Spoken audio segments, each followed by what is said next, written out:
desde la hermosa ciudad de Barranquilla, emite su señal vía internet CE Radio 57. Emisora cultural para Colombia y el mundo.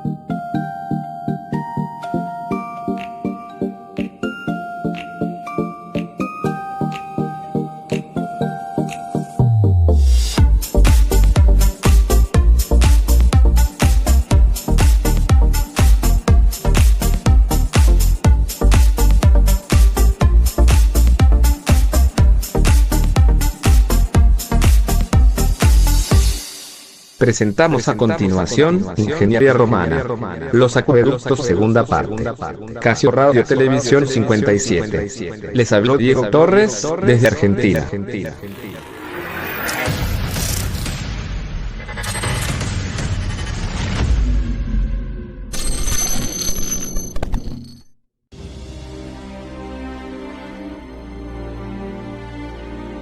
La obstinación de los romanos por suministrar a sus ciudades agua en abundancia y de máxima calidad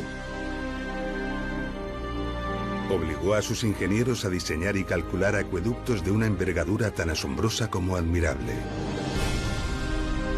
A medida que el imperio crecía y con él sus ciudades, estas obras alcanzaron unas magnitudes asombrosas, capaces de sobrecoger a los mejores ingenieros modernos.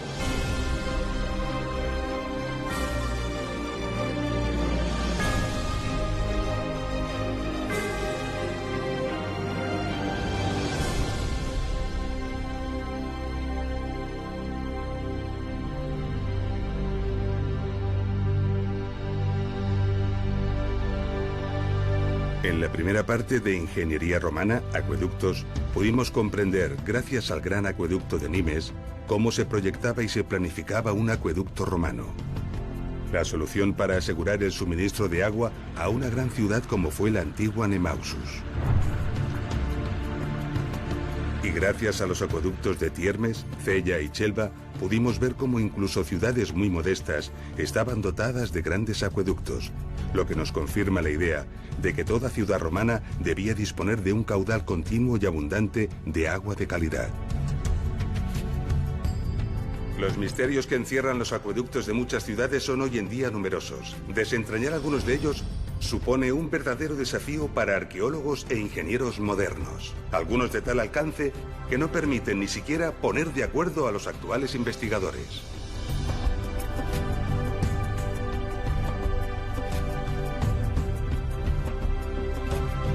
A 200 kilómetros al norte de Chelva se encuentra la sorprendente ciudad romana de Bilbilis, famosa por ser la patria del poeta Marcial.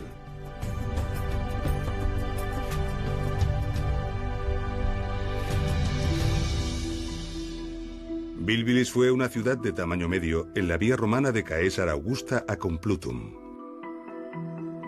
Bilbilis tenía cierta singularidad. Situada en una empinada ladera, se apartaba del concepto habitual de una ciudad romana. ¿Quién sabe las razones que hicieron de esta ubicación la escogida para fundar Bilbilis?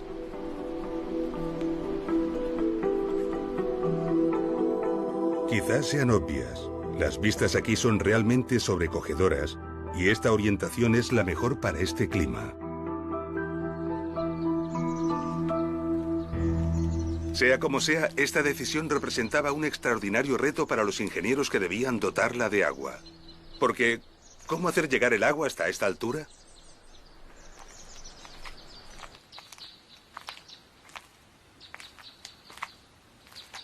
A Bilbilis se la conoce por sus numerosas cisternas. Cerca de una veintena de cisternas como esta se desperdigan por toda la ciudad, todas ellas a diferentes alturas. Hay varias teorías que explican la presencia de tantas cisternas. Algunos arqueólogos han apuntado la hipótesis de que estas cisternas se utilizaron para almacenar el agua de lluvia. Pero ¿cómo creer que los romanos bebían de la lluvia después de los esfuerzos que hemos visto para transportar las aguas en Nimes, Tiermes o Cella? Además, en ese territorio llueve muy poco. Su pluviometría es prácticamente de desierto y las cisternas están en los puntos altos de las crestas. Las cisternas nunca se llenarían con la lluvia.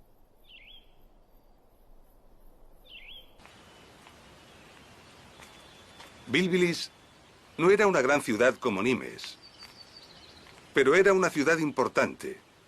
Desde luego era mucho mayor que otras que hemos visto, como Tiermes o Cella. El teatro de Bilbilis tenía una capacidad cercana a los 4.500 espectadores. También las termas tenían unas dimensiones respetables.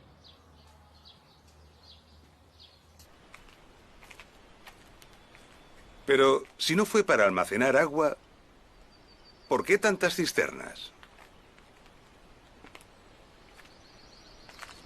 Observemos una de ellas detenidamente. Aquí tenemos una cisterna construida con hormigón romano e impermeabilizada con el mortero empleado habitualmente. Podemos ver aquí el lugar por donde entraba el agua. Pero en estas cisternas no se ve salida allí abajo, en la base.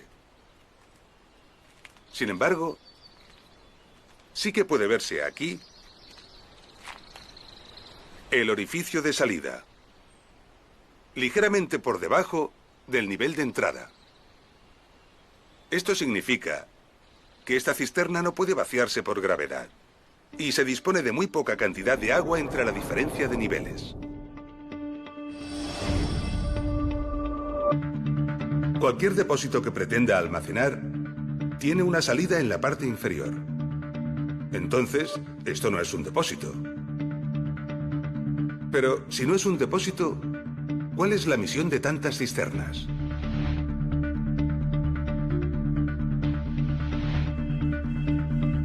Para contestar a esta pregunta, vamos a desplazarnos a Itálica, ciudad de la Bética, cerca de la actual Sevilla, en España. Itálica era una ciudad importante y tenía un buen acueducto.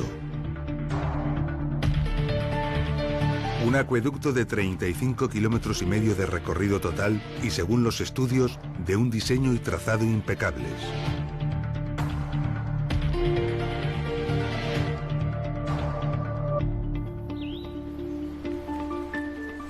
Cerca de la ciudad se encontró este impresionante grupo de cisternas.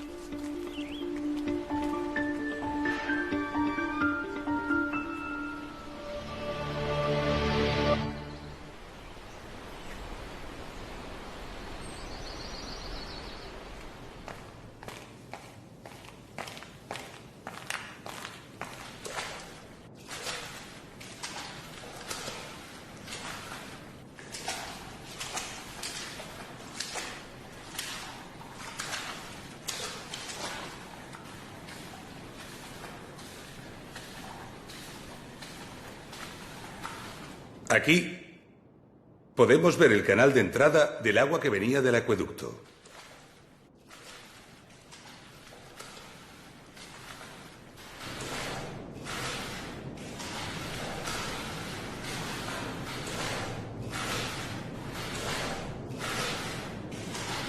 Y vemos que, al igual que ocurría en las cisternas de Bilbilis, la salida de agua para el abastecimiento está en la parte superior.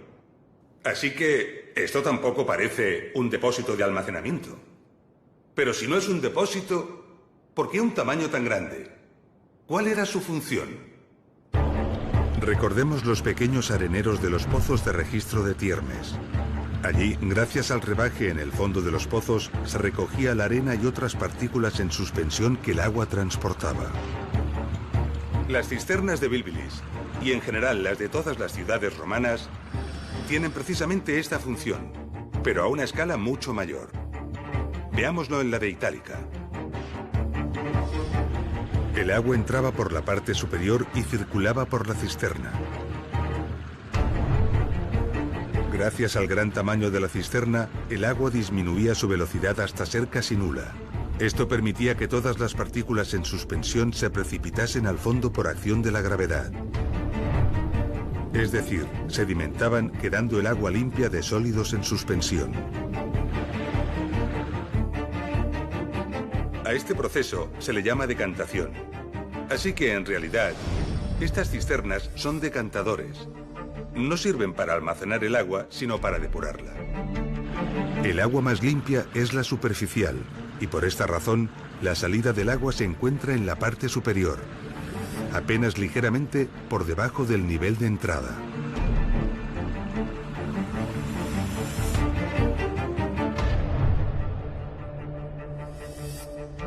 Los decantadores se sitúan a veces al principio del acueducto, pero normalmente se emplazan al final, cerca de las ciudades.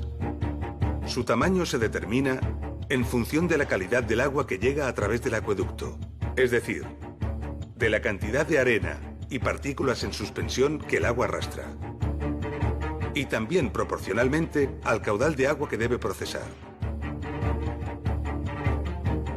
Pero en Bilbilis no hay un solo gran depósito de distribución, como suele ser lo habitual. Hay prácticamente 20. ¿Por qué? Esta es la cisterna más elevada encontrada en Bilbilis. Como ya sabemos, toda la ciudad debe encontrarse por debajo de su cota para que el agua sea distribuida por efecto de la gravedad. Pero Bilbilis es una ciudad que tiene un importante gradiente de altura. Es decir, hay una gran diferencia de altura entre esta cisterna y las casas de la ciudad que están en la parte más baja. El peso del agua, la presión aquí abajo, es enorme. Sería suficiente para reventar las tuberías, sobre todo las de plomo. Esto lo sabían perfectamente los técnicos romanos. Así que para evitarlo, ingeniaron una red de cisternas más o menos equidistantes en altura, de forma que nunca se produjera una presión superior a lo que equivale a una atmósfera, unos 10 metros de altura. De esta forma, el agua, al llegar a la primera cisterna, era decantada y quedaba a presión atmosférica. Después, por gravedad, el agua se conducía hasta la siguiente cisterna, donde se volvía a decantar y a quedar nuevamente sin presión. Y así sucesivamente, una cisterna detrás de otra. Un ingenioso sistema de decantación y fragmentación de presiones al que se le debió de unir un complejo sistema de distribución del agua a todos los rincones de la ciudad. Esta hipótesis se corresponde con la idea de mantener un caudal de agua de calidad, continuo y permanente, la exigencia romana para el abastecimiento a sus ciudades. Pero recordemos, Bilbilis se encuentra en una ladera muy inclinada, así que la primera cisterna, que tiene que recibir el agua, se encuentra en una cota muy elevada. ¿Cómo hacer llegar el agua hasta ella? ¿Disponían los romanos de una fuente de suficiente caudal y calidad por encima de esta cota? La respuesta es sí. Al norte de Bilbilis, a unos 10 kilómetros, se encuentra la Sierra de la Virgen, con importantes manantiales situados sobradamente por encima de la cota necesaria y cuya agua podía ser captada y trasladada por un canal apoyado en el suelo hasta las cercanías de Bilbilis.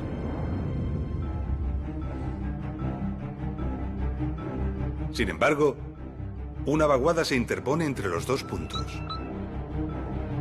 Para mantener la poquísima pendiente que requiere un canal, sería necesario construir unas enormes arquerías.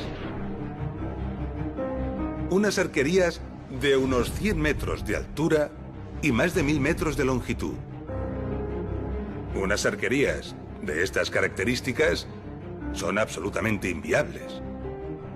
¿Cómo resolverlo? Los ingenieros romanos tenían poderosos conocimientos de hidráulica y, por supuesto, conocían perfectamente el principio de los vasos comunicantes. Este principio físico nos dice que recipientes comunicados por su parte inferior por un conducto cerrado mantendrán el líquido que contienen al mismo nivel independientemente de la forma de dichos recipientes.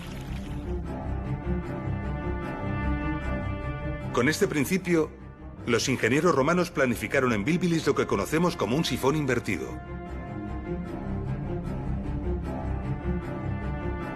Un sifón invertido consiste en una estructura en forma de U, en la que por el principio de los vasos comunicantes, el agua que entra en un extremo alcanza el mismo nivel en el otro extremo. Recientemente, siguiendo esta hipótesis, hemos encontrado estos restos al otro lado de la vaguada.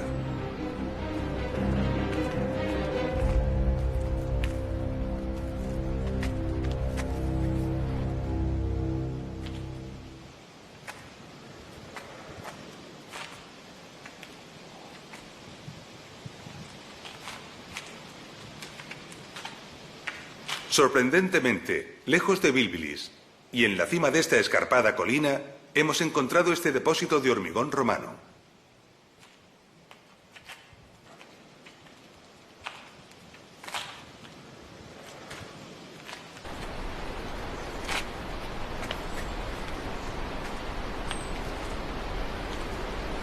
Bilbilis está en aquella colina. Y el depósito más alto de la ciudad está justamente en esa cresta que podemos ver desde aquí. Y está 7 metros más bajo que este depósito que acabamos de ver. Por lo tanto, entre ambos se desarrollaba un sifón que salvaba toda esta vaguada.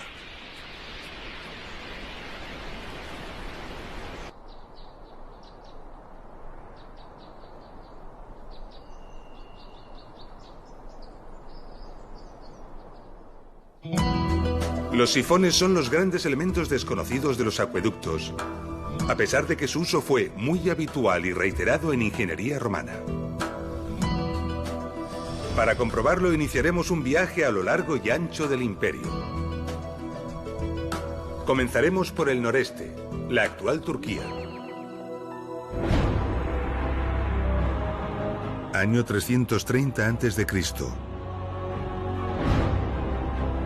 Alejandro Magno controla su vasto imperio dividiendo y encomendando el control a sus generales más próximos.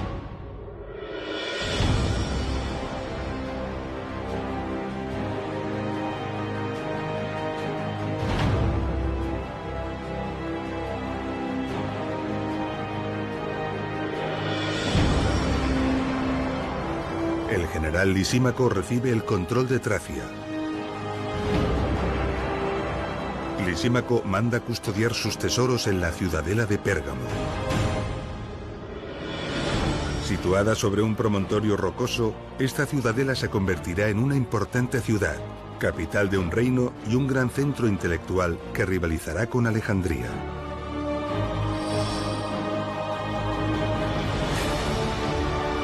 Pérgamo tendrá su propia escuela de pensamiento y su biblioteca llegará a albergar más de 200.000 rollos de papiro.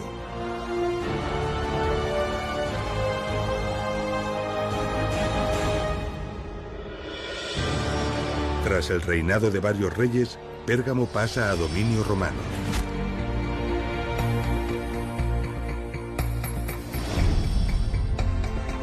Pérgamo tuvo entre 7 y 8 acueductos de diversas épocas. De ellos, el llamado acueducto de Madradag fue sin duda el más famoso. Este acueducto captaba el agua de varias fuentes de los flancos del Madradag, montañas situadas a más de 30 kilómetros de Pérgamo. La primera fuente se encontraba a 1230 metros de altura. Una tubería trasladaba el agua a una segunda fuente situada en la cota 1158. El caudal de ambas fuentes se juntaba, aumentando considerablemente. Por ello, a partir de este punto, los constructores del acueducto decidieron emplear 2 tuberías paralelas. Estas transcurrían durante 12 kilómetros hasta una tercera fuente en la cota 650. El nuevo incremento de caudal obligó a añadir una tercera tubería. Las 3 transcurrían juntas en paralelo durante 25 kilómetros hasta llegar a un depósito decantador instalado en la cota 368 en el monte Agios Georgios. En total, un recorrido de 40 kilómetros de tubería enterrada salvando una diferencia de altura de 862 metros.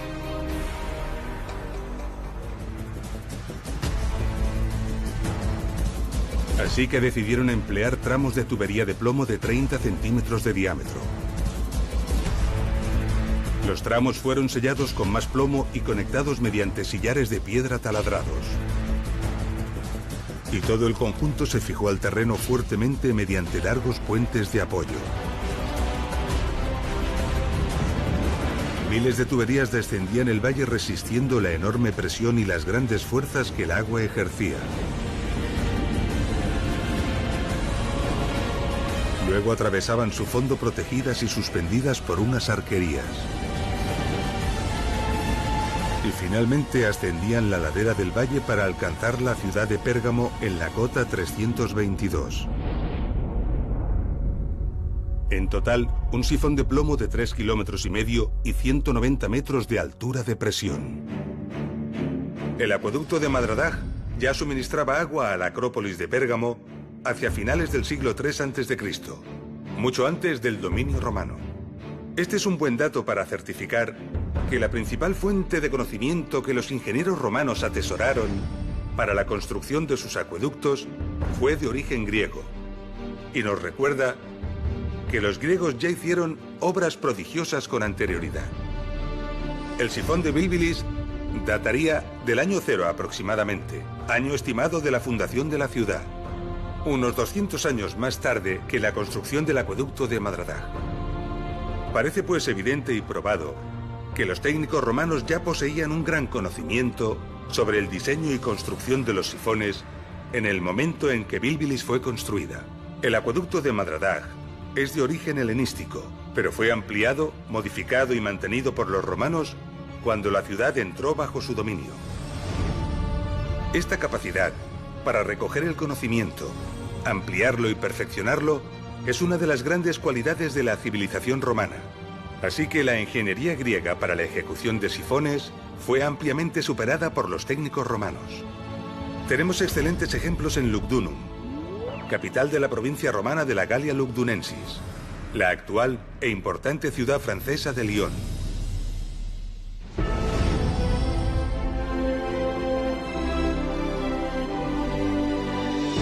Lugdunum fue durante 3 siglos la ciudad más importante del Imperio Noroccidental. El enorme caudal de agua que demandaba Lugdunum obligó a la construcción de 4 grandes acueductos. Todos ellos estaban dotados de imponentes sifones. De estos acueductos, el más impresionante fue el acueducto del Gier, conocido por el nombre del valle del que tomaba las aguas.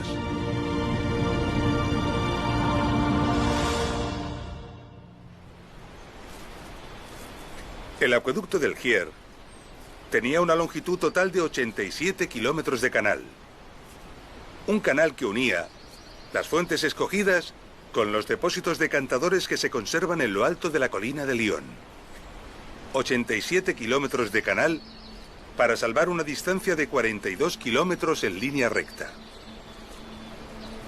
Fue necesario construir 11 túneles y unos 40 grupos de arquerías. Uno de ellos es este: las arquerías de llegada al sifón de Bonan, el mayor de los 4 sifones que el acueducto del Gier tenía.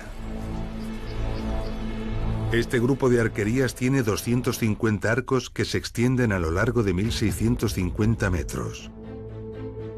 Y aunque parezca sorprendente, no es el más largo. Más adelante, cerca de la ciudad, había otro de 300 arcos y 1.900 metros de longitud. Estas arquerías no fueron construidas para cruzar obstáculos ni valles. Su sentido es otro distinto.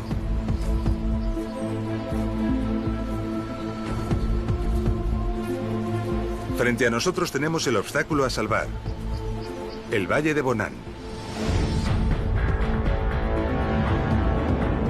La cota a este lado del valle, a ras de suelo, es demasiado baja para lograr que el agua alcance el depósito de salida que se encuentra al otro lado del valle. Para alcanzar la otra punta del valle, era necesario incrementar la presión del agua, aumentando la altura de la canalización varios metros sobre el suelo. Y este es el sentido de estas arquerías: mantener elevado el depósito de entrada al sifón.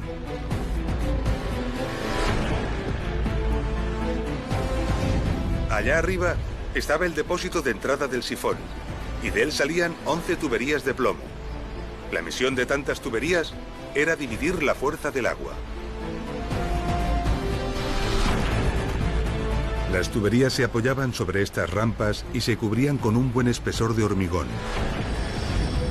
Luego discurrían por el terreno ladera abajo del valle, enterradas y cubiertas con hormigón que ayudaba a resistir la presión.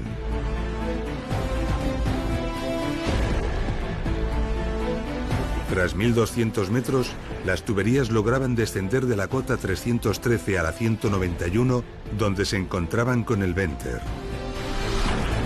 El Venter era un puente que permitía mantener las tuberías elevadas respecto al fondo del valle, salvando los caminos, los ríos y las riadas. El Venter del sifón de Bonan medía 320 metros y estaba construido con una impresionante estructura que en buena parte hoy en día todavía se conserva.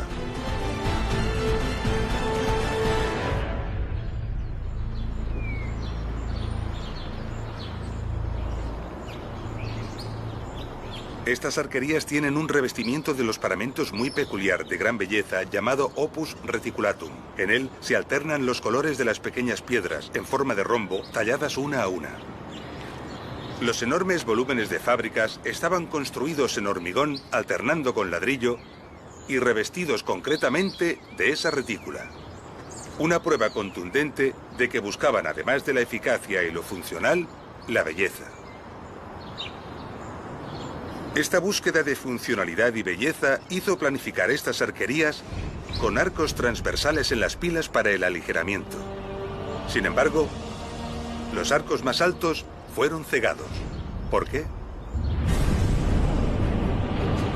Cuando el sifón se ponía en carga, el golpe del agua sobre las tuberías del Venter era enorme, transmitiendo violentos esfuerzos a los arcos. El puente sufría así enormes tensiones y acusados movimientos. Tal vez, la primera vez que esto ocurrió, estas arquerías vibraron y se agitaron tan violenta y amenazadoramente que los ingenieros decidieron reforzarlas macizando los arcos laterales de las pilas. Se debió de sacrificar así esbeltez por seguridad.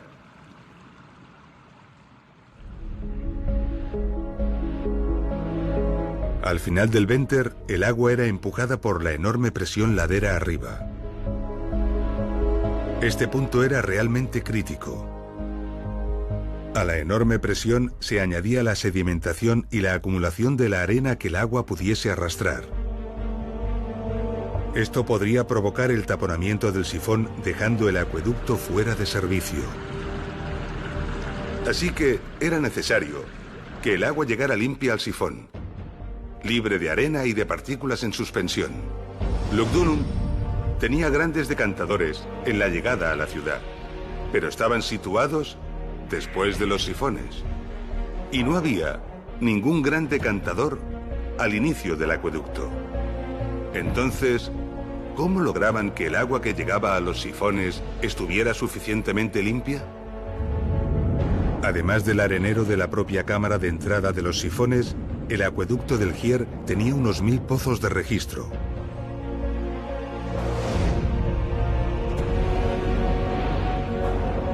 Alternativamente, estos pozos de registro disponían de un pequeño arenero en su fondo. En total, 500 areneros. La labor de estos 500 areneros a lo largo del recorrido resolvía el problema de limpiar el agua suficientemente para evitar problemas en los sifones.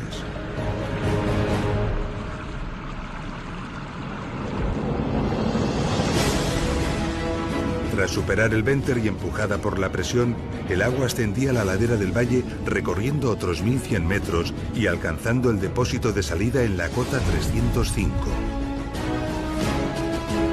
8 metros por debajo de la cota del depósito de entrada del sifón. A partir de ese punto, el agua era conducida por el canal, ya sin presión, hacia los decantadores situados en la colina de la ciudad. El impresionante sifón de Bonan salvaba un valle de 2660 metros de anchura y tenía una altura de más de 120 metros.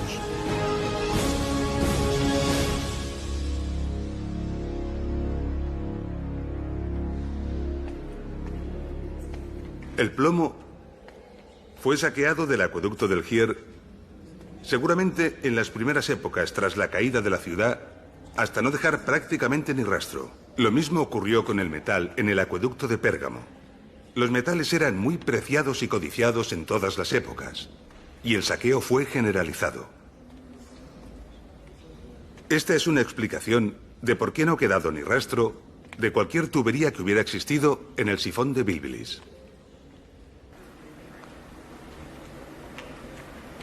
Según algunos cálculos realizados, la cantidad de plomo necesaria para la construcción de los sifones del acueducto del Gier ascendía a la increíble cantidad de 10.000 toneladas. Y recordemos que el acueducto del Gier era solo uno de los 4 acueductos que suministraban a la ciudad de Lugdunum. Por suerte, algunas tuberías sí que han logrado conservarse en otras partes del imperio. Aquí, en el Museo del Arles Antiguo, también en Francia, se conservan estos estupendos ejemplares. Observando estas detenidamente, podemos ver muy claro cómo fue la técnica de fabricación. Los romanos fabricaban las tuberías partiendo de una plancha de plomo que curvaban alrededor de un núcleo de madera hasta formar un tubo. Después, el núcleo se retiraba y los bordes se soldaban con un cordón de plomo, quedando una sección oval y dejando a la vista una costura longitudinal. La unión entre tuberías se hacía con un grueso enchufe que también se soldaba.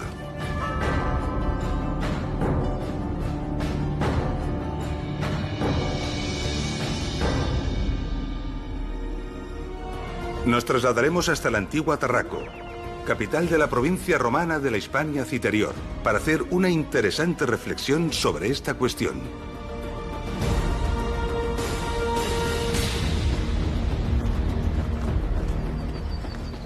Se desconoce el recorrido general del acueducto de Tarraco.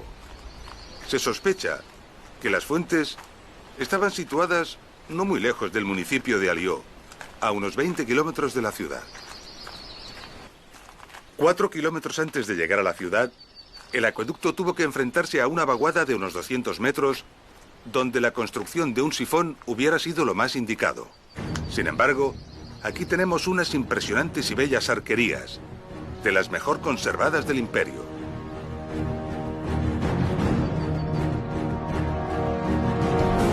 Con 217 metros de largo y una altura que llega a los 27 metros, es una obra costosa y compleja que podría haber sido evitada construyendo con menos esfuerzo un modesto sifón.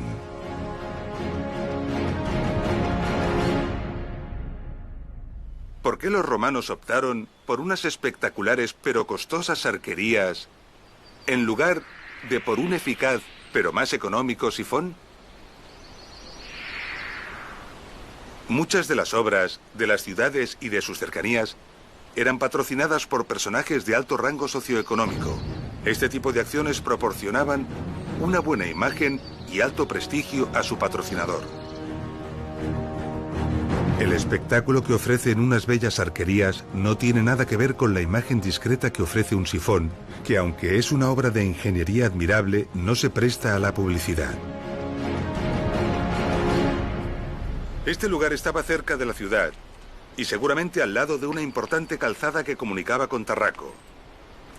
Así que muy probablemente se decidió la construcción de estas imponentes arquerías para lograr un efecto publicitario y de espectáculo.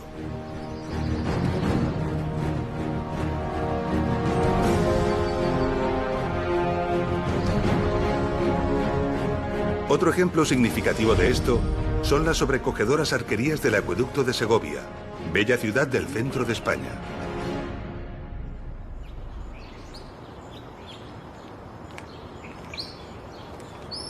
Se desconoce prácticamente todo del acueducto de Segovia, incluso la fecha en la que fue construido.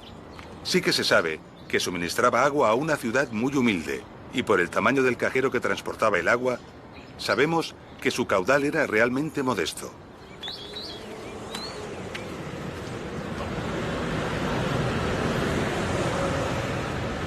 Si recordamos el cajero del acueducto de Nimes y lo comparamos con el cajero de este acueducto, Nos daremos cuenta enseguida de la diferencia de caudales que ambos acueductos conducían.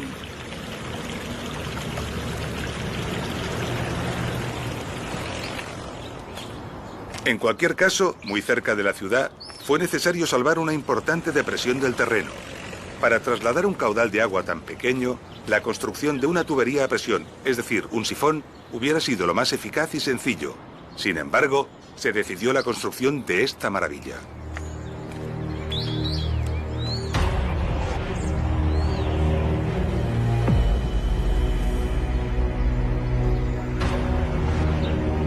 Construido en grandes bloques de granito que se sujetan únicamente por el equilibrio que aporta su sobrecogedor y admirable diseño, alcanza los 28 metros de altura.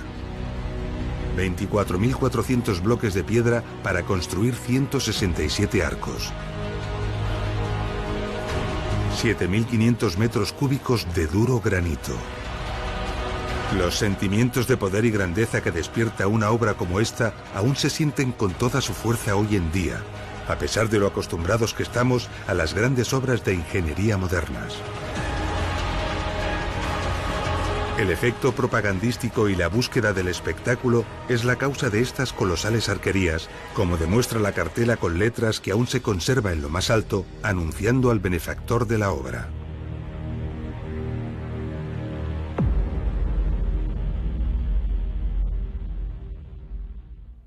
El aprovechamiento de la fuerza de la gravedad para conducir el agua es la clave de todo acueducto romano. El agua discurre por los canales y atraviesa los sifones empujada por su propio peso. Por eso, las ciudades deben construirse por debajo de la cota de llegada del acueducto. Esto también ocurre en la ciudad romana de Uxama, ciudad de la Celtiberia hispana. Pero en Uxama encontramos algo particular y excepcional que merece una visita.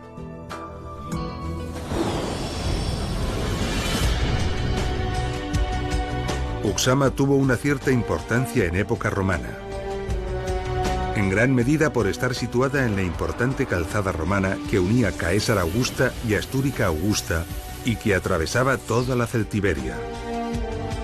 Se la dotó de agua de excelente calidad desde las fuentes que constituyen el nacimiento del río Ucero. Se construyó una canalización de 46 kilómetros que llegaba a la ciudad a una cota tan solo 12,20 metros más baja que la cota de las fuentes.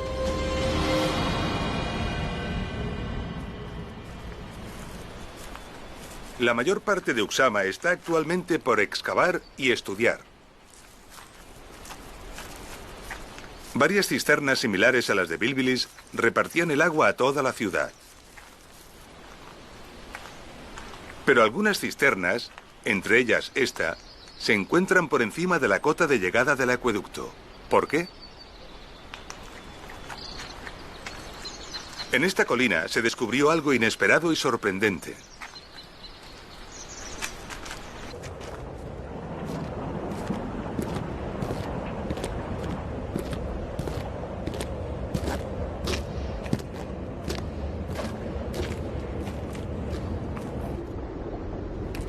En la cumbre de esta colina se encontró esta gran cisterna subterránea que en realidad es un decantador.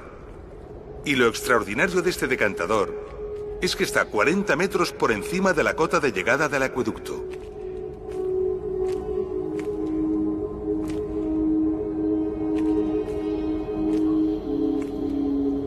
Por alguna razón nada habitual, parte de la ciudad precisó estar a una elevación mayor que el acueducto y no podía ser suministrada por este. La solución a este problema fue construir un decantador en lo alto de la colina y distribuir el agua desde allí a los sitios donde el agua del acueducto no podía llegar por gravedad. Pero, ¿cómo llegaba el agua hasta esta cisterna? La hipótesis más plausible es que salió del propio acueducto y que se usó un sistema de elevación basado en una noria conocida hoy como de rosario.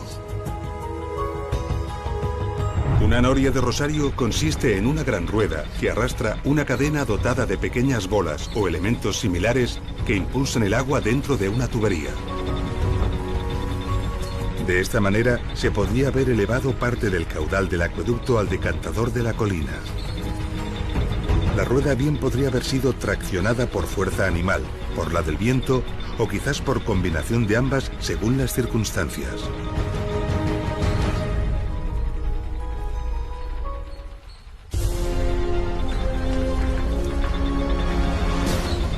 Las norias de Rosario eran utilizadas también por los ingenieros romanos en las explotaciones mineras para realizar el achique del agua de las galerías.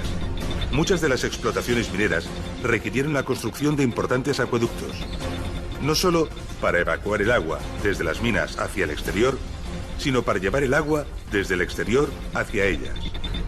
Las explotaciones auríferas requirieron ingentes cantidades de agua para la remoción de tierras y el lavado minucioso del material para la extracción del oro. Esto puede sorprender porque la imagen habitual que tenemos de los acueductos es la del abastecimiento de agua a las ciudades. Pero los acueductos tenían otras muchas aplicaciones. La minería y la agricultura eran algunas de ellas. En el acueducto de Arles, importante ciudad de la Galia narbonense, encontramos un bonito y original ejemplo. Arles era alimentada principalmente por dos acueductos procedentes de la próxima cordillera de los Alpilles. Ambos, de longitudes modestas, entre los 20 y 30 kilómetros, convergían aquí, a unos 10 kilómetros de Arles.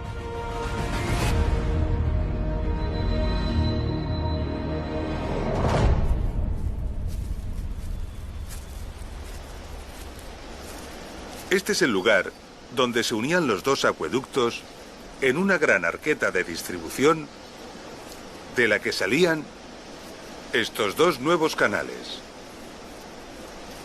El objetivo de esta arqueta era el control independiente de los caudales de ambas canalizaciones.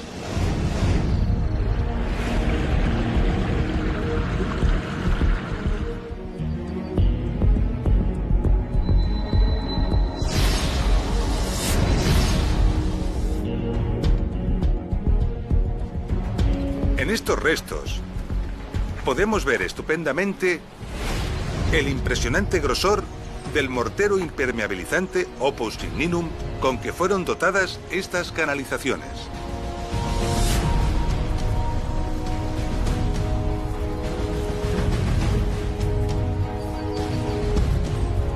En esta pieza caída se puede ver perfectamente el mortero de Opus Signinum en el fondo y el bocel bien pulido.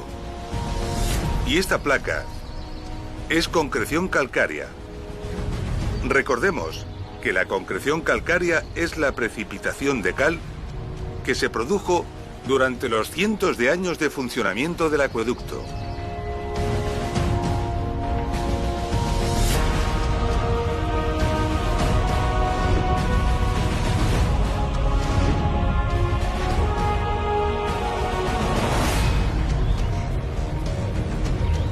En este punto, podemos ver cómo una de las canalizaciones giraba hacia el oeste para suministrar de agua a la ciudad de Arles y la otra continuaba recta hacia una empinada ladera.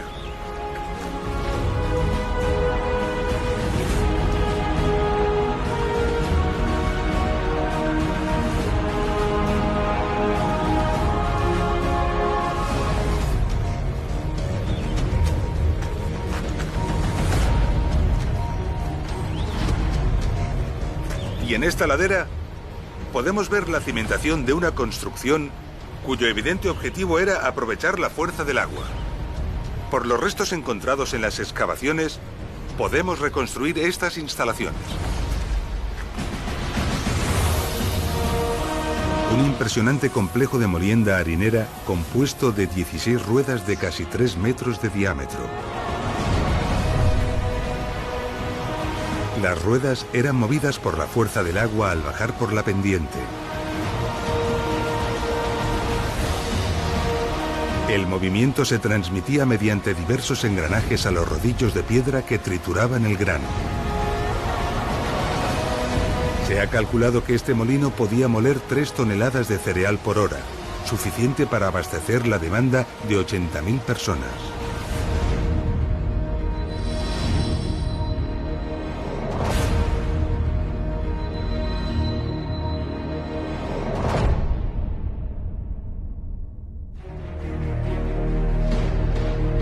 En esta serie documental hemos escogido los ejemplos de acueductos del Imperio que hemos considerado más adecuados desde el punto de vista didáctico.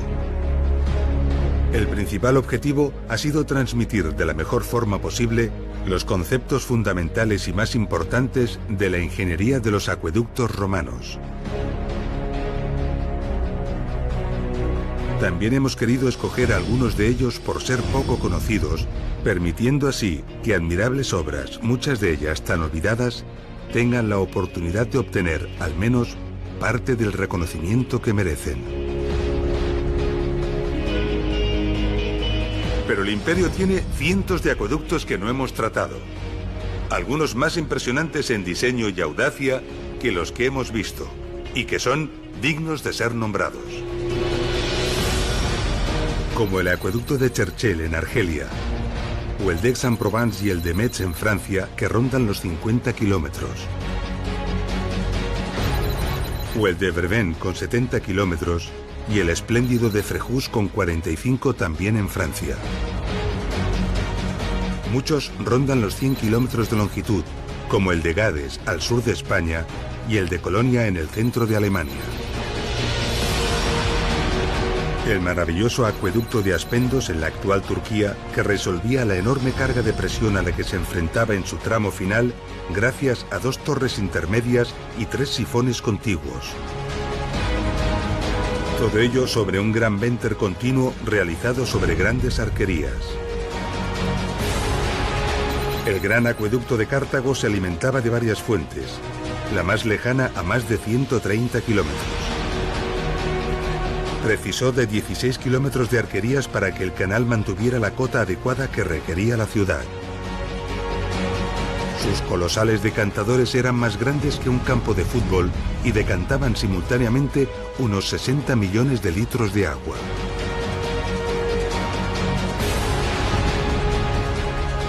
El colosal acueducto de Valente suministró agua a la antigua Constantinopla.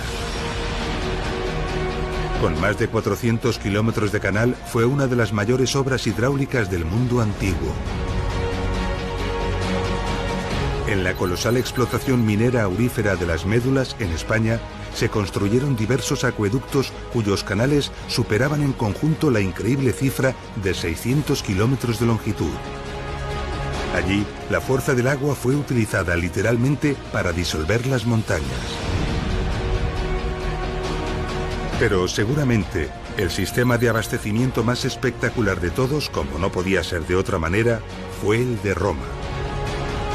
Roma era suministrada al menos por 11 grandes acueductos, algunos de ellos con recorridos cercanos a los 100 kilómetros. Los 11 acueductos de Roma suministraban cerca de 1.000 millones de litros de agua por día a la ciudad. Los acueductos de Roma son un espectáculo en todos los sentidos. Sorprendentes e ingeniosas soluciones técnicas. Multitud de túneles y galerías.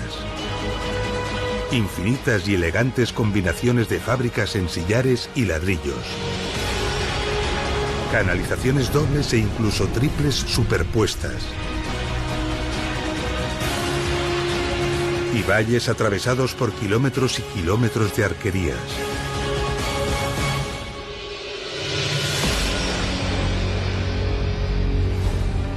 Hemos llegado al final de nuestro episodio. En él hemos conocido nuevos y apasionantes ejemplos de suministro de agua. Hemos comprendido los sistemas de decantación del agua y la técnica del uso de los sifones como alternativa a las arquerías.